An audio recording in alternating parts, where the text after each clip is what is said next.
with me, I have an extremely elite panel, and we are here to discuss something which is very pertinent in today's industry from a logistics perspective, and that is the road to a sustainable and cost-effective logistics scenario. And we use this word sustainability with a certain sense of sensitivity and judgment, because inclusivity of sustainability is an extremely crucial topic in today's times. But without much ado, let me call out our 4 panel members. And what I'm going to do is this: I'm just gonna I'm gonna mention their names and where they come from, and I would then hand the mic over to them to give a quick introduction of themselves as well. So today, very glad and extremely pleased to have Walid, Shabana, co-founder and CTO of Mart, Bassel Koussa, a CEO and co-founder from Quiqup, Gaurav Arora, Vice President Strat and Ops, Ferns and Petals, Santosh Abbimane, Group Chief Financial and Transformational Officer for Dtdc Express Limited. And that's where I'm going to take a pause. I will definitely not be able to do justice introducing these gentlemen. Maybe a quick round of introductions in terms of what you do and what your organization does, and then we can get into this exciting topic. Over to you. Maybe we could start off with Walid. Okay, thanks you, Vohuman, for the introduction and for hosting the panel. My name is Walid Shabana, and I'm the co-founder and CTO of Rabbit. It's an instant retail, instant delivery service that served the MENA region. We started last year in Egypt and looking toward expanding within the region. Prior joining Rabbit, I worked for 16 years in the telecom industry, heading the digital engineering in Vodafone Egypt, one of the largest team for software development and for digital services within the market here. Thanks.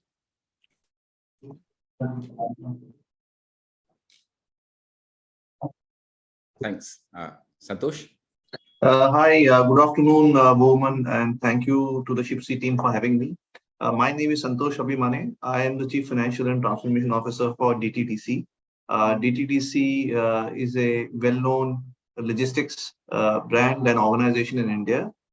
We do the entire spectrum of courier and express parcels, right from LTL to e-commerce. And we have been associated with Shipsy also for quite some time. So very excited to be here and on a very exciting discussion topic. Thank you. Thanks, Santosh. Bassel? Hi, thank you so much for having me, Vohuman, and hello, everyone.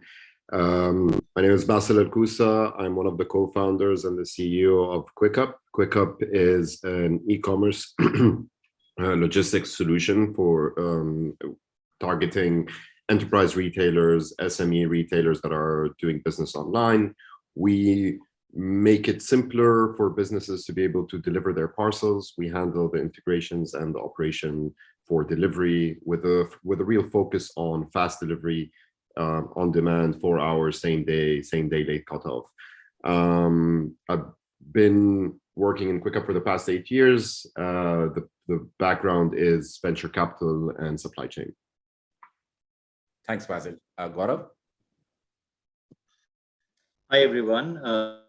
Thank you, Vohuman and the Shipsy team for having me here. My name is Gaurav Arora. I am a Vice President with Ferns and Petals. We are India's gifting destination. So most of the times you order from e-commerce for your self-consumption, but we deliver emotions. So, if you want to wish someone who's a loved one to you, and if you can't go, we're there. So we ensure that we deliver your emotions to your loved ones in the best way. We're present in India, in Singapore, Qatar, and UAE, and we're expanding to newer countries each year. And yes, we're happy to partner with Shipsy for a difficult problem that Shipsy is solving along with us, which is the route optimization, last mile tracking, and stuff like that. Yeah. Thank you. Thanks for that, Gaurav. And let's quickly dive down into this Very, very interesting topic. So logistics for sure is undergoing a transformation. Today's new gen customers, I feel, are getting more and more discerning. There is a compelling need to incorporate sustainability. I mean, transport itself accounts for about 24% of CO2 emissions, and 30% comes from trucks carrying freight, right? And that's how critical this becomes. But let's kind of start at the top, in terms of what does sustainability personally mean to you, right? And then how does it become relevant to your organization? How important is sustainability personally as an individual, and therefore how do you carry that culture back into your organization? Maybe we could start with Walid. Okay, so for me, sustainability is more or less regarding preserving and saving and protecting the natural resources that we have for the next generations. Being aware of your carbon footprint, usage,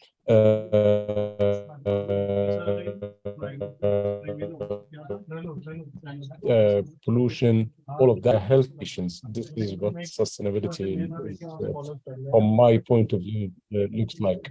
So being aware of every act that we do in order to preserve our natural resources and our nature is what drives me through, not only from a business perspective but on the personal level as well. For Rabbit as an instant retail, and what does it reflect on the business, where one of the main pillars that we initiated the business for is to reduce the waste when it comes to groceries, when it comes to your everyday home essential needs, that you do not we aim to reduce the waste and the hoarding attitude for the customer who wants to preserve the groceries for a week or a couple of weeks or a month. So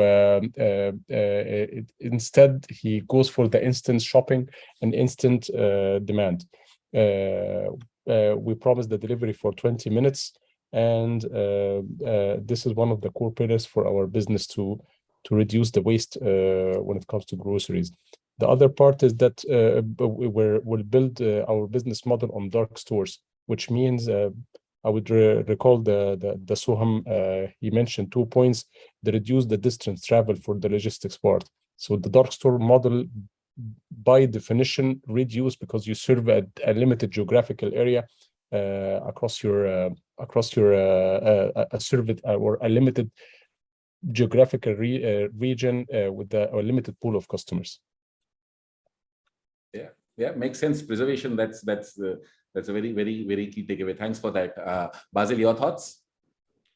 Yeah, I mean, I can share a lot of similarities to what Walid just mentioned in terms of his views on personal views on sustainability. Like for me, it's very, very simply, it's living in balance with the natural world and protecting its treasures.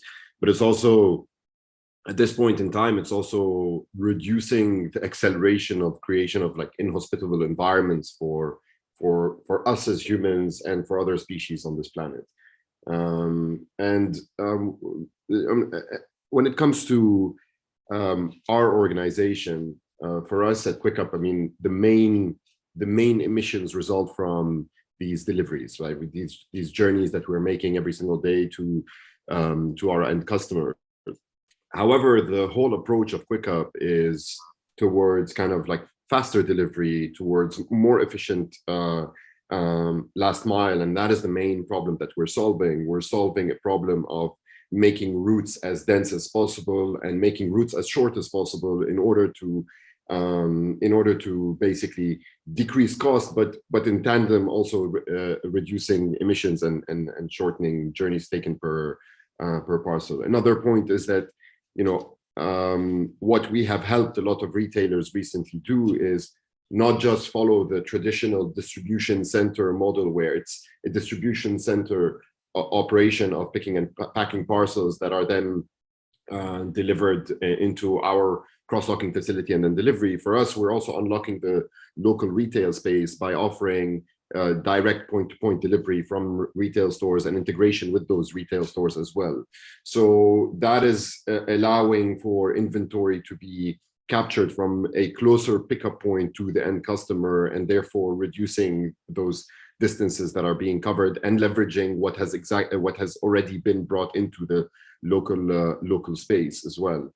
So that's the perspective that we have in terms of where we see our main focus on kind of like driving sustainability within the business. It is in kind of looking at those travel time emissions and seeing how we can bring those down to as low as possible. Yeah.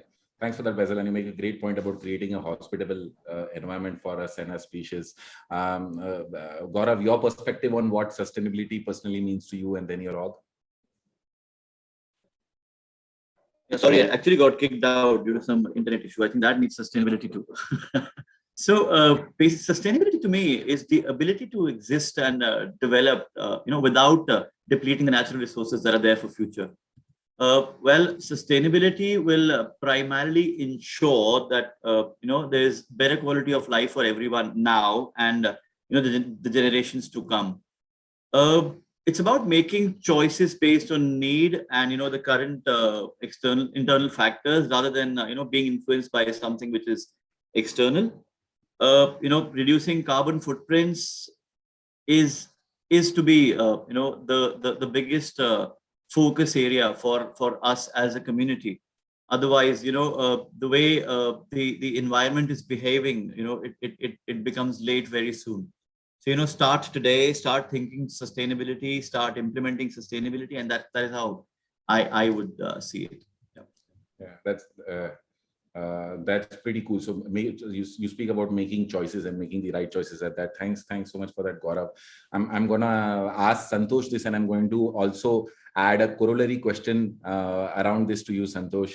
Sustainability personally meaning to you, your org, and maybe also in the context of the market that you serve, right? What does it actually mean to your customer? And let's start talking about the marriage of these perspectives of sustainability between yourself and your customer, and then see if there is a way ahead there. Santosh. Yeah. So very quickly, so thanks, Vohuman. So for me, if you ask me, it's a one line, right? It's being responsible over a period of time. Yeah, that's sustainability. And when you are being responsible, you cannot be responsible in one aspect, right? That sustainability is about your organization, your community, and the environment. Because if you don't go in that order, you cannot start the other way around, right? Because it's the organization and the communities that actually impact the organization. And if you put that in this context with the continuity of efforts, it is actually quite a big challenge. And the challenge is both behavioral and technological. It is not technology alone, or neither is it initiative based alone, right? Because in the markets that we serve, right? I mean, India is a continent, subcontinent by itself, right? It's a very large market with a diverse set of customers, and the whole world is under cost pressure. So while in some parts, some investors may look at it in a different way, customers are in a quandary now, whether they pay extra for somebody who claims or is saying she or the organization is sustainable or not. So that's where I think the part of community and organization comes in. If we are consistent, right, in our objective, and that objective also aligns with impact on the organization and the impact on the environment, the progress may be slower, but I mean, to use a cliche, it is sustainable, right? So if you want to be sustainable, you have to be. It has to be a win-win, right? You cannot say, let's do something that impacts my workforce, or that in not such a good way, or in my operations or my customer is not such a good way, and expect it to have a ongoing impact on the environment, right? Pain causes sometimes odd behavior, and near-term gratification is very difficult to avoid. Yeah. So thanks for that perspective, that Santosh. That's a good insight. the community as well as the environment. And we've got such a rich diversity in terms even of the regions that these panelists serve. So maybe Walid, from the context of the markets that you serve in Egypt and across, when you look at it of what it actually means to your customer, do some of these things resonate in your markets as well? How is it different? I'm sure there will be variances. Your take on that? Sure. As I mentioned, our first country to serve is Egypt, and it's one of the most polluted, densest, and packed with and the travel here is really congested. So the main thing is the carbon footprint for sure, and the plastic and packaging part, and the plastic and packaging waste. Customer, I would say are cautious regarding using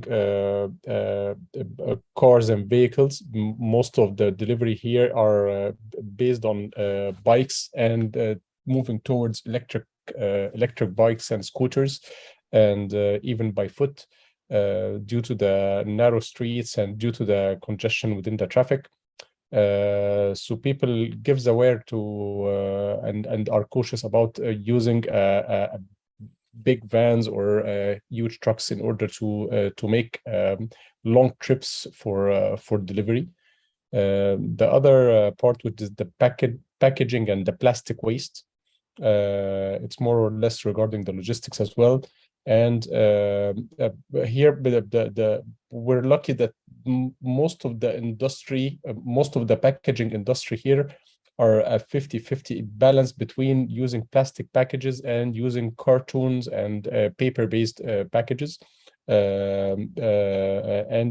Most of the industries here are manufacturing the cartoons and the paper-based packaging locally with good prices.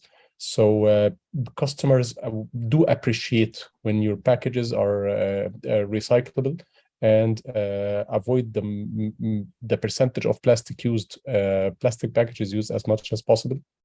The third thing which is the waste itself when it comes to the products, and it directly hits their financial part. They don't like to waste bread or the short life shelves products. And for this, as I mentioned before, it's part of doing an instant retail is to reduce the amount of hoarding and the amount of waste within each household. Yeah. So very, very valid points. Valid. Thanks so much for that. So I guess what is coming out, if I were to group some of these perspectives, one is obviously there is a strong efficiency, the true blue sustainability part of introducing sustainability in logistics, and there's also the responsibility part in terms of the responsibility that we carry to the society and to the larger cause, so to speak. So now with these perspectives in mind, how do we actually, if we were to speak of metrics, or in terms of how do we actually measure and implement sustainability with these perspectives, right? Is I guess the next question. Gaurav, your views on possible ways of tracking, measuring, and implementing sustainability with these perspectives in mind, the efficiency aspect, the responsibility aspect. Your take on that? Well, I feel as an organization, you must understand and appreciate the merits first. I think it's very critical for an organization to understand that sustainability is the way to go, and it actually is a win-win for everyone. It protects the environment. Sustainability helps you do better, reduce costs, optimize. And there are various ways to work on that. But as an organization, you have to be convinced first that this is and the conviction actually starts up top. So as leaders or as top management, you have to drive that behavior and be consistent with that drive within the organization, that anything that we do within the organization, sustainability has to be the number one metric or objective that we have to work with.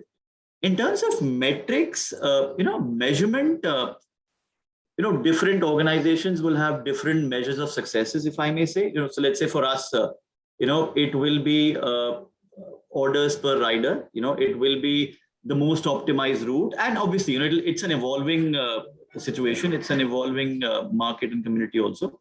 So the metrics will be there, but there will be those 2-3 key metrics of success.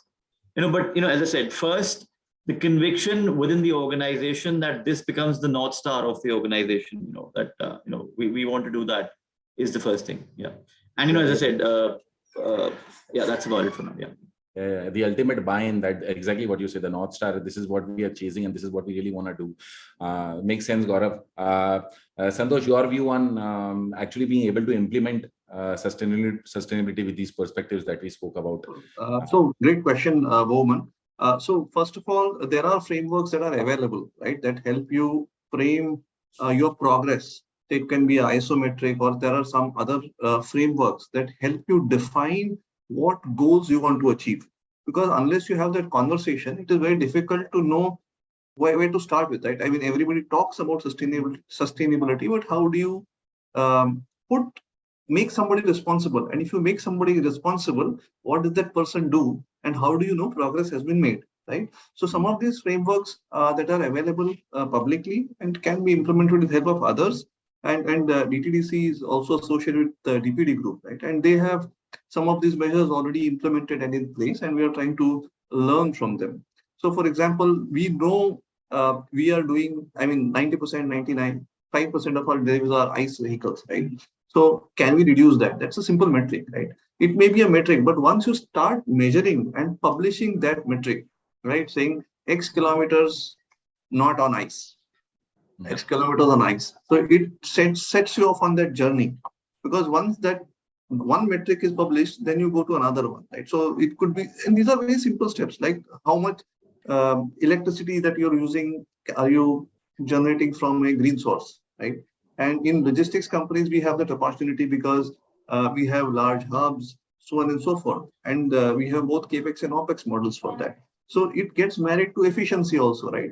It's not only green, it's also, it's green from the money perspective as well, right? So there is a dual benefit. So I think the question is, if you marry efficiency, frameworks, and progress, we may not, make spectacular newspaper front pages, but we will be definitely contributing in a meaningful way to sustainability, because it is greater than zero, right? Anything greater than zero helps. And there are so many measures, right? In efficiency, you have route optimization, right? Less fuel used. So that could be one method, right? In vehicles, you have average speeds, right? So most of our vehicles have GPS, right? So some of the metrics can be looked at is if you use average speeds, the fuel consumption is less, and that has an impact. So it does not need to be, as I said, spectacular measures every time. Once you start measuring, you start with simple metrics and then go on to, things that contribute more and more. Yeah. So that asset utilization, for example, the right asset utilization also becomes, one of the points, some measurable points. Yeah. Correct. Yeah. That's perfect. Actually, that actually dives straight into the next aspect. So you almost bring in sustainability as a competitive strategy. You can actually, if you actually are able to marry efficiency from a sustainability perspective, you can even almost bring it as a competitive strategy, which kind of distinguishes yourself from the rest, so to speak, possible. Wahid, your views on that specifically? I know it may be a little radical, but in terms of looking at sustainability as a competitive enabler for your organization to move ahead, is that something that has been thought about? Your views? Sure. It was actually within our ideation phase that here in Egypt, the fastest delivery company was McDonald's. They promised to give you your Big Mac combo within 25 minutes, and the nearest and the groceries in general. And the landscape of groceries in general in Egypt, no one can can deliver in less than a couple of hours your groceries and your home essentials. So here we stand it for a competitive edge that how can it comes to prepare a sandwich and deliver it within 25 minutes, but in order to get like a pack of a couple of bananas and some apples within a couple of hours. And here we stand it for this competitive advantage to make it less in time, faster. Doesn't make any sense that a sandwich shall be prepared within 10 minutes and then give the rider for like 15 minutes to 20 minutes for delivery. Definitely packaging bananas and apples and deliver them to the customer shall be in a shorter time. So we put our customer promise and even our branding, which is rapid 20 minutes delivery for healthier assortments and products in a faster way than ordering your fast food delivery. So it has been there since day one when it comes to a competitive advantage, and I think this is one of the main pillars that we have worked as a founders to establish it. More healthier and no compromisation within the delivery time. Wow, that's awesome, Walid. Maybe take Bassel, your views in terms of sustainability actually as a competitive differentiator in the market that you serve. How does that work for you? Your thoughts? Absolutely, and I'll just kind of like build on the point of Walid on delivery speed. You know, for Quiqup, the whole competitive advantage that we kind of built initially in the market was that we are simply the fastest parcel delivery network out there, and you have to do that with market competitive pricing because you know people are not willing to pay a massive premium for fast delivery. They're willing to pay a premium, but within a reasonable range, and so. And at the same time, you have investors at the other end of the equation that are looking at such businesses and saying, okay, does this whole last mile thing make sense altogether? And so as you start to think about that entire equation and you think about efficiency as well, you start to think about like, how do you need to make the unit economics of such a business make sense? And to make the unit economics make sense, you need to just like invest in your technology, invest in your operational processes to drive the most amount of efficiency possible so that you can actually create a margin on every single one of those deliveries. And that kind of falls hand in hand in shortening distances, in making the optimal selection on which driver is doing which order, and in driving maximum utilization of your vehicles and of your drivers on the road. And so that kind of sits quite naturally with, you know, generally reducing time on the road and driving utilization. So that is one perspective. And I think another perspective is, you know, today businesses have to be able to invest in their tech, in their brands, in order to become more in line with sustainability objectives. With time, not having that is a competitive disadvantage. Your brand is not going to be appreciated by customers in the market. Your brand is not going to be appreciated by merchants in the market. Your brand is going to be given a hard time by governments pushing regulations. So if you are investing early in your technology and your processes in order to be ready for the ambitious sustainability goals that the world is going to have to kind of adhere to, plus that people start to expect from companies, then you are ahead of the game and you'll stand to have a natural competitive advantage in the mid to long term. Yeah, makes a lot of sense. And honestly, right, it's an evolving situation. All of us being in this space, making the customer aware will definitely go a long way. But it's we kind of getting that. So, for example, if like you say, right, if a customer really knows how responsible do you stand towards an environment, and there are a few data points that are put out for that awareness aspect, actually becomes a little critical. So the jury is still out there whether or not a customer will actually pay a premium directly from a sustainability perspective. But it needs to be, like you rightly said, it needs to be not looked at a disadvantage that you're not focusing on sustainability, right? So that's an excellent point of view. So let me maybe bringing Gaurav back into this conversation in terms of the customer's perspective evolving customers' perspective, changing customer perspectives from a sustainability standpoint, and how do you kind of keep abreast of that? And how do you is today the customer ready to acknowledge the fact that sustainability is a major aspect of decision making from your customer side? Some light around that, Gaurav. I think for customers, the price and the quality of product and now speed as well, is still of paramount importance. That's the first thing the customers are looking at. But I feel the customers have at least started to become a little conscious around sustainability. I'll give you an example without naming the brand. There is one vehicle mobility company in India which has deployed all electric fleet, and once you take a ride in that, as a customer, you're informed that this is the amount of carbon emissions that you've saved, and you've contributed to the environment by not exposing it to the carbon emissions and stuff like that. I hear, and we rather hear a lot of this particular organization from people, and the first thing, while being the promoter, they say that this company is saving carbon emissions. There was a time when people would talk about that this company helps you save money. Now that shift is also changing, that people also talk about the environment stuff. So it's an evolving world. It's changing, but I do see that it has started. It really has started. Also with a lot of hyperlocal brands in India now. We also see that the electric fleet deployment, the customers do ask, hey, you came by electric vehicle, good. So I think that that has started the way I see it. Yeah. Wow, that's great, Gaurav. Thanks for those inputs. I'm just trying to take this a little bit further now.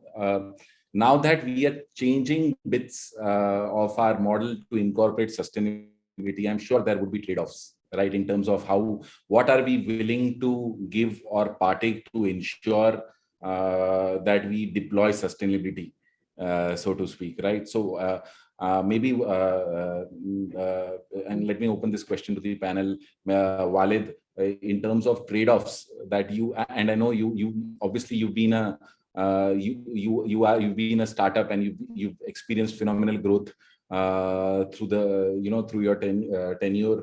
What are the trade-offs that you had to do and act differently in terms of a conventional, with respect to say a conventional company in your business domain, to actually deploy sustainability?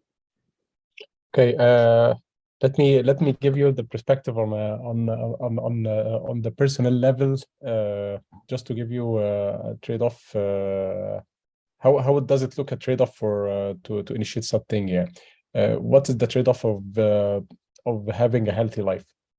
It's you have to go to the gym, you have to eat healthy, and for sure eating healthy is more, as I would like to like Bassel recommendation when it comes to you have to add a premium price in order to have a healthy life. It's a matter of what is the part of the premium that is acceptable for the customer in order to have this part.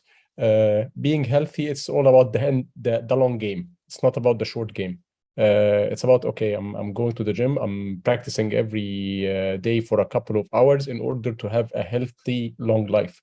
This is where the cautious, or I would say that most of the people are getting to get used to the idea that it's not about what I'm spending right now, it's about the long game. Similar to the business, as a startup, if you started with as any other any other initiated startup and looking directly to your unit economics without having the seed of putting a healthy unit economics and a healthy sustainable model within your organization, it will not serve you after 2 years or 3 years of operation.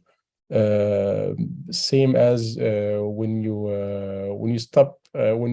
didn't start to act healthy at your youth ages, in your 20s or 30s, and this is what it looks like since the early days, where the type of vehicles that we're choosing, the serving areas that we're putting into serving our customers. the awareness that we're putting a premium price to our service in order to sustain such similar things, similar cost is what looks like. And I would like to as well to add, as Arora said, that the premium shall be also reflected as the quality of service. So the more you put quality on your service, the more the customer appreciate the whole experience, not only about paying premium for only sustainability, but paying premium for sustainability and putting quality over the service and the quality of the product and all of that. Absolutely, the quality of service being an extremely important ingredient, and thanks for that perspective. Maybe I pass this on to Santosh as well. Your perspective as a group CFO in terms of trade-offs that you need to bring to deploy sustainability. I'm sure there would be trade-offs at a capex level, maybe some upfront investment. How do you kind of create a path around those, Santosh? Your views.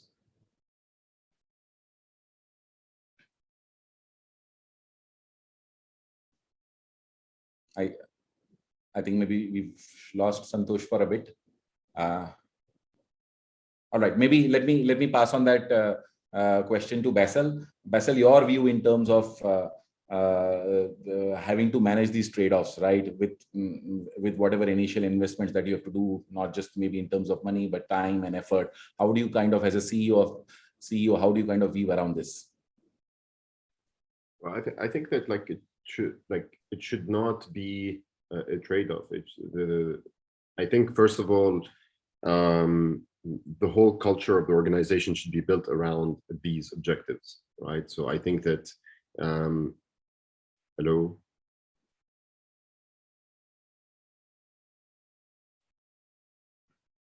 Hello. Did I cut for a second? I think you did. I can hear you loud and clear now, Bassel. Bassel, you're audible. Yeah. Yeah.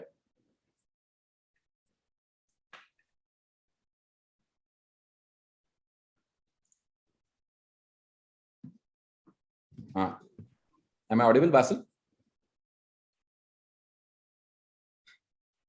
The rest of the panel can hear me, right? Yep. All right. Okay. Cool. Yes, we can hear you.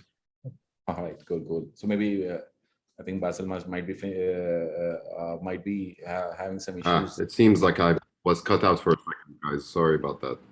No worries, Bassel. Please go ahead. You were just starting on the answer. Is it better now?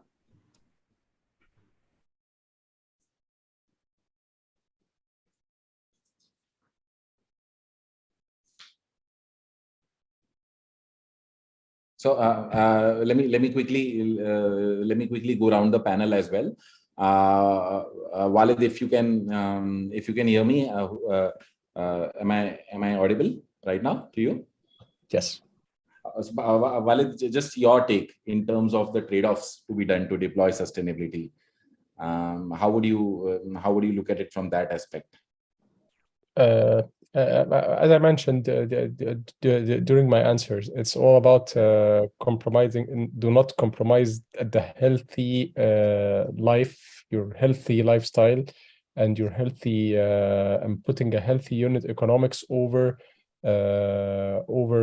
being cheaper at the beginning, and then face that at the 2 or 3 years of operation where you have to shift all your business model to be sustainable. So it has to be there from day one in order to maintain and put the seed in order to grow with the organization.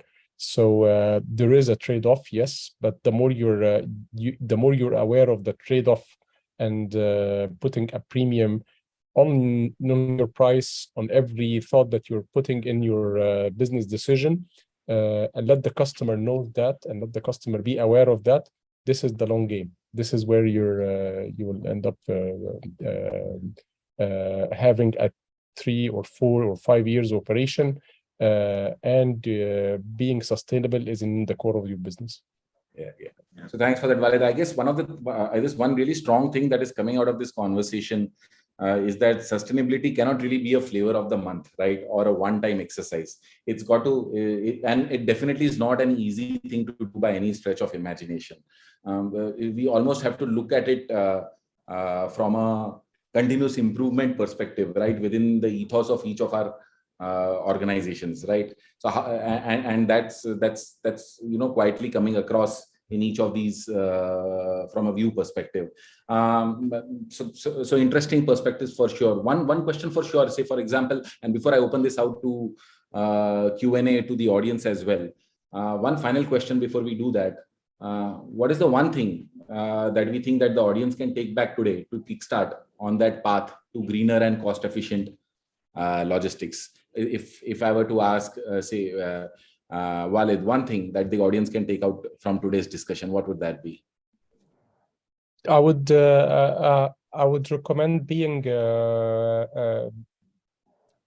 you cannot enhance what you cannot measure. This is something that we're right now are looking into it with deep thought. You need to do not start with everything, but start with at least 1 or 2 KPIs or 1 or 2 parameters in order to measure them. So, for example, if it's really hard to measure your carbon footprint, then at least measure, and it's really obvious that that with a proper logistics platform, you can measure the kilometers for the riders and try to optimize that. Try to optimize the packaging, your packaging part, in your packaging process. Let the customer be aware of the packaging and how much plastic bags he will consume, so he can reduce and maybe put a gamification for that. These are the things that start to measure 1 or 2 aspects in order to put the sustainability as in your day-to-day activities, and then after that it will grow and to be a framework of working in a sustainable way. But do not start with the big picture and then get to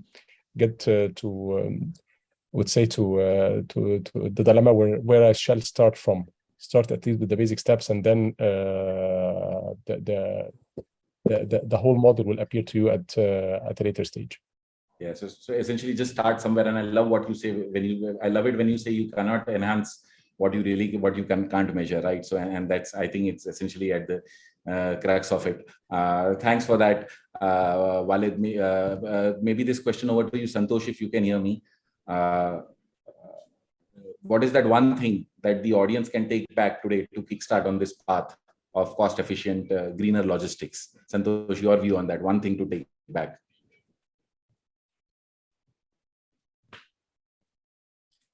I think Santosh is still off. I think Santosh's internet is still not solved, so yeah. I'll take the lead. I think the one thing that the audience need to take, from my perspective, is the first thought. The change begins with you. Only if you start thinking sustainability is when you'll be able to, get that in your DNA and your organizational DNA. So, start thinking sustainability. The change has to start with you. Once you do that, and your decisions will then get influenced, keeping sustainability in mind. There'll be route optimization and a lot of other metrics and ways to, implement. But then first you have to be convinced. So, change, as I said, begins with you. So I think that's one thing that I would, want the audience to take back with them, the thought. Yeah. Change begins with oneself. Agree with you on that one. Maybe to add another point, just to give different perspectives on this. I think that I agree that change starts from you, and I agree that it's an organizational culture thing, and it's about kind of setting the vision from the top and hiring to these values and having people with these values so that the change comes from within. I also think that change needs to seep out into the market, and people need to be educated. Like right now, if I say to a consumer, well, the cost of this parcel coming to your home right now is 4 kgs of CO2 emitted, but what does that actually mean, right? So I think that there needs to be some sort of an education on, yes, 4 kg of CO2 coming to you with this parcel means an equivalent of having 5 trees in the Amazon, basically cleaning our air. or it's the equivalent of I don't know, having a certain amount of whales in the sea and plankton being generated. So I think that like this sort of like education and tangibilization, which is the word I just came up with, of the problem needs to be brought out into the market so that the market comes along that journey with you as well. It's something that needs to be symbiotic. Yeah. So and Bassel, great thought, making it actually relatable to the customer in terms of what one stands to lose or gain in making this decision to adopt or not adopt a sustainable view path. So great points, gentlemen. Thanks so much. What we could do is I see we have a few questions available to us on the Q&A bit, and I'm gonna try and read out one, and let's see if we can take a stab at that. Profitability and sustainability going hand in hand is often complex to achieve.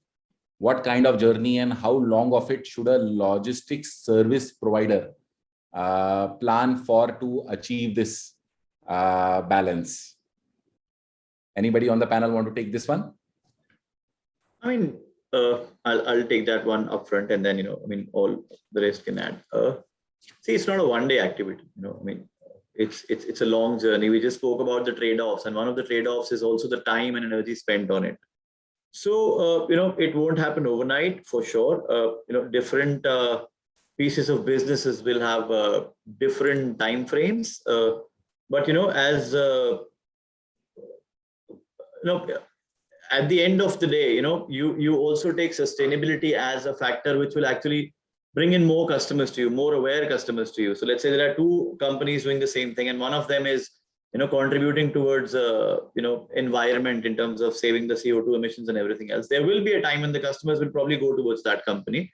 So this in a way will actually help you get more customers as well, and more customers is profitability for most of the brands. So yeah, it won't happen overnight, but you've got to keep you've got to be invested in the thought, and there will be those trade-offs. But yeah. Bassel, your view on this? What kind of journey, how long should a logistics service provider plan for to achieve this balance between profitability and sustainability? I just think that it's about picking the right metrics at the right time. So for us, it's like, okay, before we even think about EVs, there's so much to be done on just our dispatching algorithm. And that makes a lot of sense in the business today and sits directly in line with the metrics that we care about today in the operation. Fuel prices have been going up drastically. So we're now, all of a sudden, the EV metric is starting to light up, and we're starting to track the kilometers driven by every vehicle and how per day, and like, how can we actually think about charging? So really, I just think it's like, I just think that the right metric at the right time will show up based on the business's trajectory. That's how I see it. Yeah, makes sense. I'm gonna read out one more question. I think we just have enough time for that, and I know that Walid spoke about packaging and sustainable packaging. So maybe this one's for you, Walid. What kind of packaging is recommended for reuse? Who should incur the cost of the same? I know it might be a little general, this question across, but your view around packaging, what kind of packaging to be recommended for reuse, and your thoughts around that, Walid. Okay, it's basically paper-based packaging and carton-based packaging more than the plastic one. For liquids and for maybe liquids specifically, there is still no alternatives for the plastic packaging right now.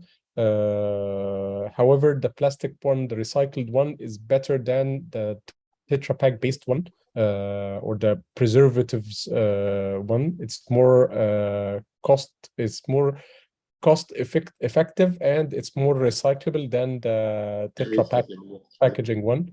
But I would say for groceries and home essentials and all of that, it's carton and paper based packaging.